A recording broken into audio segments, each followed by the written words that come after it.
오늘 귀한 말씀을 통하여 우리가 다시 한번 귀한 은혜를 나누고자 합니다.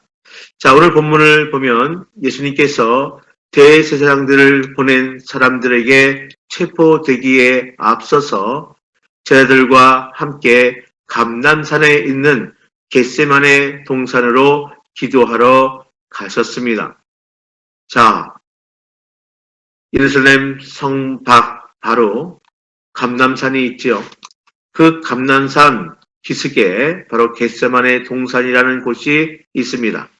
이 겟세마네 동산에서는 예수님께서 예루살렘에 오실 때마다 이 동산에 올라 기도하셨던 장소인 것 같습니다.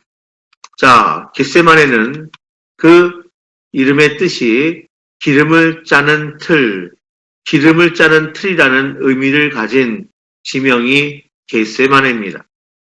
아마 감람산, 감람나무가 많아서 감람산인데요. 이 감람산에 감람나무 열매로 기름을 짜기 위한 틀이 있었던 장소였던 것 같습니다. 그래서 기름 짜는 틀, 이런 의미의 지명 겟세마네, 이곳에 기도하러 예수님이 가십니다.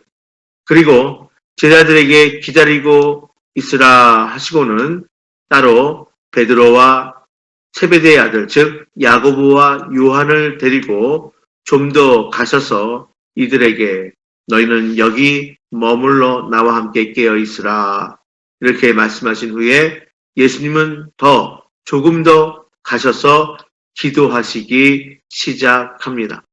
우리 39절의 말씀을 함께 읽어 보겠습니다. 39절.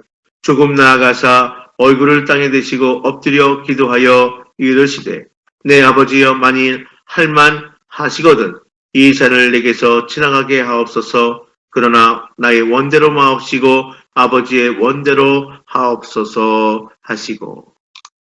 자, 이때 예수님의 심정을 우리가 잘 알 수가 있습니다.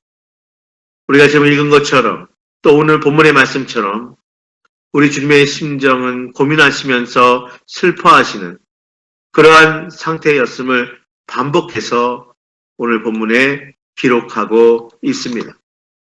십자가를 짊어지시고 그 십자가에 달려 죽임 당하실 것을 생각하시면서 주님의 마음이 많이 상하고 괴로우셨음을 우리는 알 수가 있습니다.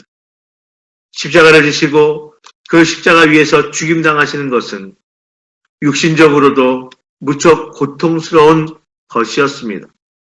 그러나 더 나아가 죄 없으신 예수님께서 우리의 모든 죄를 대신 짊어지셔야 하시기 때문에 하나님의 아들이 죄인의 자리에 서 있어야 한다는 것이 아마 큰 고통과 괴로움이셨을 것이라 라는 생각도 듭니다.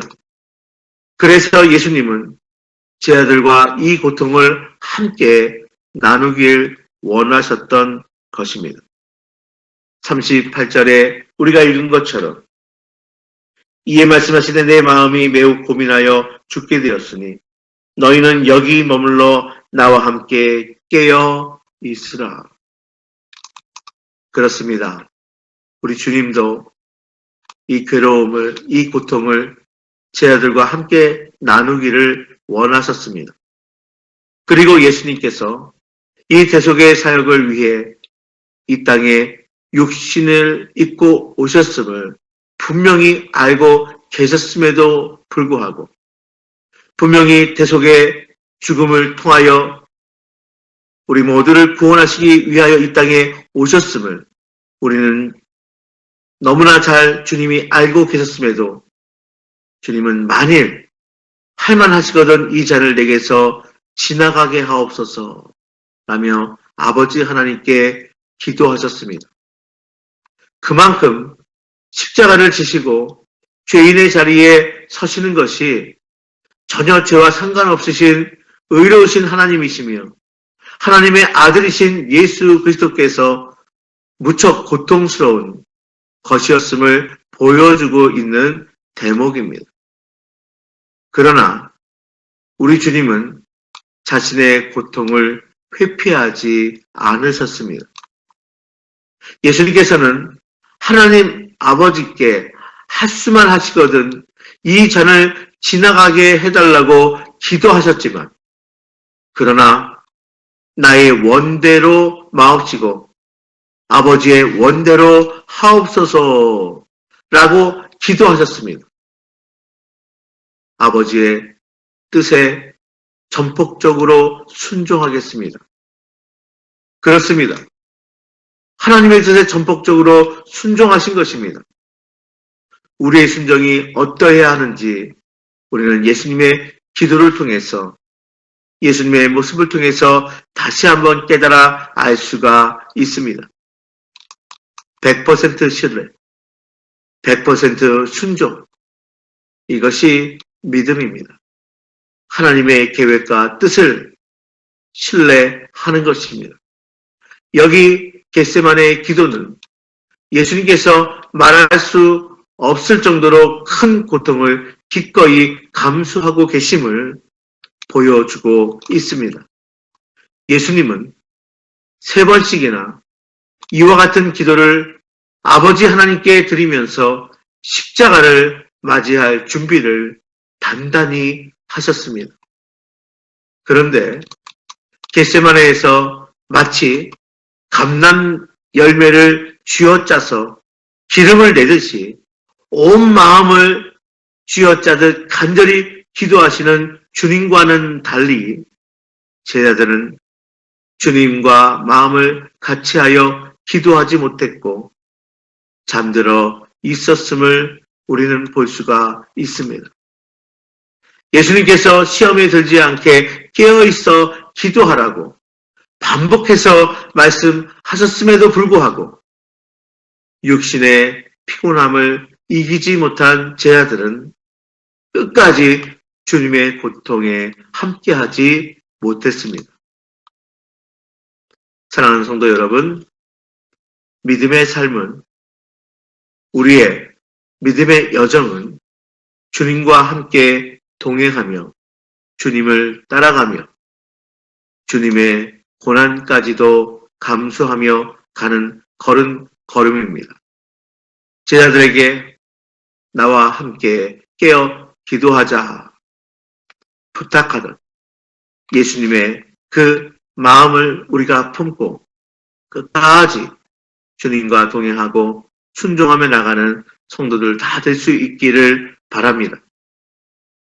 연약한 제자들 끝까지 주님과 함께하지 못했습니다. 주님의 그 고통의 순간, 괴로움의 순간에 함께하지 못했습니다. 예수님은 시험에 들지 않게 깨어 기도하라. 마음에는 원이로되 육신이 약하도다 말씀하셨어요.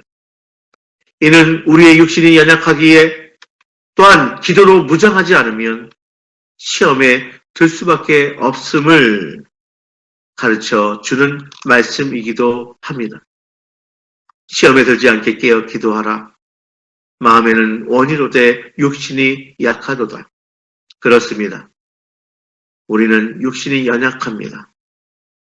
마음으로는 우리가 하고 싶지만 육신이 연약하여 깨어 기도로 무장하지 않으면 우리는 감당할 수 없습니다. 깨어 기도로 무장하지 않으면 시험에 들 수밖에 없습니다. 늘 깨어 기도하는, 그래서 시험에 들지 아니하고 끝까지 주님과 함께 동행하며 또 귀한 말씀 붙들고 승리하는 복된 성도들 다 될 수 있기를 바랍니다. 제자들이 주님께서 하셔야 할 대속사역을 주님과 마음을 같이 하여 함께 간절히 기도하여 준비했더라면 대제사장들이 보낸 종들이 닥쳤을 때에 어설픈 태도로 대응하지도 않을 수도 있었고, 예수님이 십자가에 잡히실 때에 뿔뿔이 흩어져서 주님을 알지 못한다 부인하는 실수를 범하지 않았을 수도 있었을 거다 생각이 듭니다. 예수님은 3번의 기도를 다 마친 후에 제자들에게도 이제 자고 쉬라 말씀하시면서 십자가를 대면할 만반의 준비를 하셨습니다. 그리고 일어나라, 함께 가자. 보라, 나를 판한 자가 가까이 왔느니라 라고 말씀하시면서 십자가를 향하여 기꺼이 담대하게 나가셨습니다. 예수님은 겟세마네의 기도를 통해 가장 고통스러운 십자가의 죽음을 맞이할 준비를 모두 마치신 것입니다. 우리가 위대한 사역을 하려고 한다면 기도로 무장하는 것이 이토록 매우 중요함을 다시 한번 깨닫게 됩니다. 가룟 유다는 대제사장들이 보낸 사람들을 데리고 예수님께로 찾아왔습니다. 여기 겟세마네 동산에 예수님께서 자주 기도하러 오셨던 곳이기에 가룟 유다는 이 장소를 쉽게 찾을 수 있었을 것입니다. 그리고 결국 가룟 유다는 예수님을 잡으러 온 이들과 서로 신호를 짜고 약속한 그대로 예수님께 입맞추며 인사하고 예수님을 체포하도록 돕습니다. 이들은 칼과 몽치로 무장하고 예수님을 잡으러 왔는데 예수님께서는 이들에게 체포되는 것이 능력이 없어서가 아니라 기꺼이 잡혀주는 것임을 오늘 말씀을 통해서 알 수가 있습니다.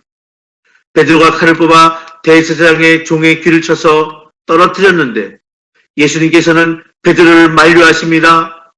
맞서지 말라고 하셨습니다. 그리고 다시 그 귀를 종의 귀에 붙여주셨습니다. 예수님은 때가 되었기에 이제는 기꺼이 고난을 당하시고 십자가에 못 박히셔서 죽임 당하셔야 하심을 아셨고 자발적으로 체포에 응하신 것입니다. 성도 여러분, 예수님은 어쩔 수 없이 십자가를 지신 것이 아닙니다. 예수님은 우리의 죄를 구속하시기 위해 기꺼이 십자가에서 죽임 당하신 것입니다. 이 모든 일은 구약 성경에 이미 예언한 대로 성취되고 있는 것임을 강조하고 있습니다. 예수님은 하나님이십니다. 예수님은 하나님의 아들이시기에 십자가의 고난과 죽음을 겪지 않으셔도 되는 분이십니다. 그런데 우리를 사랑하시기에 우리를 죄에서 구원하시기 위해 기꺼이 이 엄청난 고통을 기꺼이 당하신 것입니다. 하나님과 우리 주님이신 예수 그리스도의 놀라운 사랑을 다시 깨닫게 됩니다. 자, 말씀을 정리하고 이제 말씀 붙들고 기도하겠습니다. 우리는 이번 한 주간 이 고난 주간을 보내며 이토록 엄청난 주님의 사랑을 마음속 깊이 되새기시기를 바랍니다. 우리 주님의 십자가의 그 놀라운 사랑과 감당할 수 없는 그 보혈의 은혜를 감사하는 마음으로 우리가 받고 주님의 고난을 묵상하는 이 아침, 오늘 하루 바로 주님의 고난을 우리가 바라보며 오늘 하루를 살아가는 성도들 다 될 수 있기를 주님의 이름으로 부탁드리고 또 이러한 지혜와 능력으로 살아가는 저희들 될 수 있도록 축복합니다. 주님, 우리에게 은혜를 베푸소서.